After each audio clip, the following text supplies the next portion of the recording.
So guys, let's move on to question number 6. Preferential issue.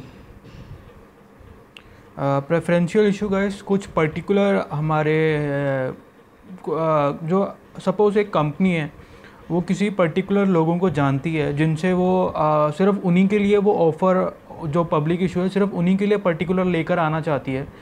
तो उसके लिए क्या कंडीशंस है और कैसे हम उनको अलॉटमेंट कर सकते हैं, क्या particular terms and conditions company को फॉलो करनी पड़ेंगी कि वो किसी स्पेशल पर्पस को, यानी कि एक तो होती है गाइस पब्लिक,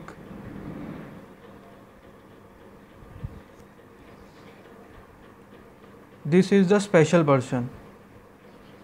तो instead of going towards this public XYZ company, instead of going to raise fund from public, the particular company wants to raise funds from these special persons. So अब हम देखने वाले हैं कि वो जो स्पेशल पर्पस से जो हम फंड रेज कर सकते हैं उसके लिए क्या रिक्वायरमेंट्स हैं गाइस। तो देखते हैं गाइस, स्टे ट्यून्ड। एक सेकंड गाइस।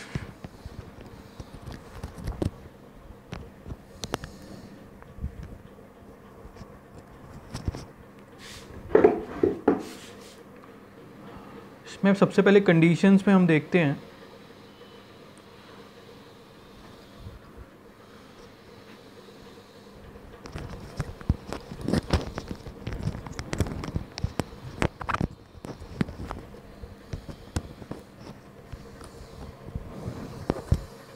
कंडीशंस में गाइस पहला पॉइंट आएगा हमारे पास, special resolution by members to be passed. Special resolution एक तो गाइस सबसे पहले चाहिए। दूसरा, shares are not allotted to a person, shares are not allotted to a person who sold the shares, equity shares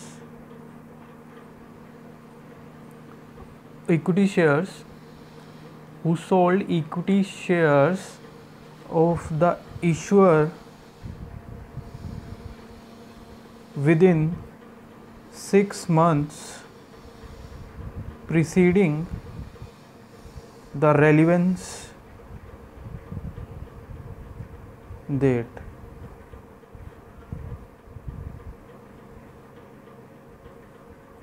Now what do you mean by relevant date? What do you mean by relevant date? relevant date से आप क्या समझते हैं? The date preceding 30 days from the date of the meeting of the shareholders,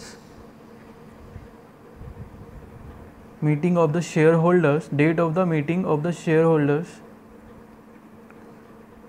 for approving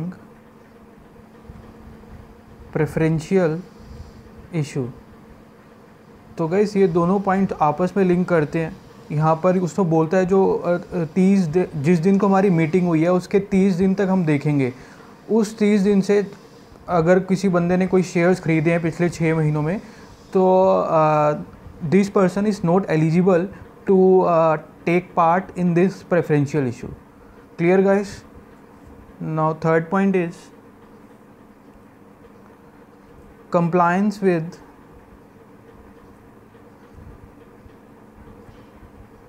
compliance with conditions for continuous listing of equity shares। तो जो listing agreement है guys उसके पूरी रिक्वायरमेंट्स कंप्लाई ऐसी कंपनी होनी चाहिए जो कंप्लाई कर रही है उनके compliances. Then the last point is shares are held in dematerialized form। तो ये कंडीशंस देखी गाइस हमने प्रेफरेंशियल इशू की। अब इसमें लास्ट पॉइंट एक और आएगा, वो भी यहीं पर ऐड करते हैं, consideration. Whole consideration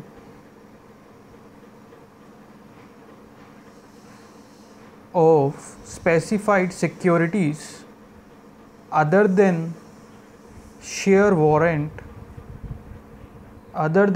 warrant shall be paid at the time of application। तो गाइस कुछ नहीं है, ये प्रेफरेंशियल इशू में किसी स्पेशल बंदों को प्रेफरेंस देके उनको शेयर अलॉट करते हैं। सबसे पहले कंपनी स्पेशल रेजोल्यूशन पास करवाएगी और फिर शेयर्स हम फिर देखना है हमने कौन एलिजिबल पर्सन है। वो एलिजिबल पर्सन नहीं है जिसने पिछले 6 महीनों में कंपनी के शेयर्स ऑलरेडी बेच दिए हैं। गाइस अब इसको अगर लॉजिकली देखें, सही, ये पॉइंट बिल्कुल सही है। हम उसको, अगर कोई ऐसा बंदा जिसने हमारे पिछले 6 महीने में शेयर्स खरीदे हैं, तो उसके लिए हम क्यों प्रेफरेंशियल इशू निकालें? लॉजिक बनता है ना गाइस। वो तो पहले उसको कोई इंटरेस्ट नहीं है, तो उसको क्यों दे रहे हैं? अगर हम दे रहे हैं तो कोई इसके पीछे बहुत बड़ा कोई फ्रॉड बोल सकते हैं, कुछ भी कंपनी का गलत इंटेंशन है। तो वो चीज़ एक चेक करने के लिए अच्छा पॉइंट है ये। फिर जो है कंप्लाइंस कर रही है, जो इशूअर है वो कंप्लाइंस कर रहा है लिस्टिंग एग्रीमेंट के साथ, और शेयर्स जो हैं वो डीमैट में है। फिर बोला है कि अगर हाँ तुम स्पेशल दो, उनको ऑफ़र दो, स्पेशल दो, बट क्या होगा, पूरी कंसीडरेशन जिस टाइम पे वो एप्लीकेशन करेंगे उसी टाइम पे उनसे मंगवा लो। डेट्स इट गाइस, इतना ही है प्रेफरेंशियल इशू।